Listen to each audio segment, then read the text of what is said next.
ભગવાન ઘડે ઘણા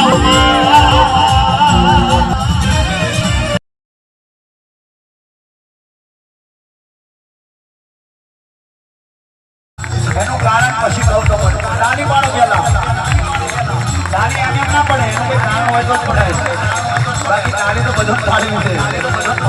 પણ આ સરપંચ સાહેબે એટલી મદદ કરી છે મહોણીનો દીકરો થઈ મહોણીનો સેવક થઈ આપણા ભાઈ તો પછી પણ પેલા મહોણીનો દીકરો થઈ ફૂલ ચડાવો અને આવા વીર મહોણી લાવશે હજુ હશે દાદા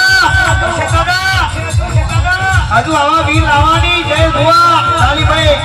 યોગ્ય દરબાર બળવાન દુઆ હજુ નયનભાઈ જિગ્નેશભાઈ આવા વીર કેટલા મોખલામ ગાલી બેસી રહીશું એમ જરૂર પડે એમ તો ના લઈ આવું મારું મહોણી મેં છે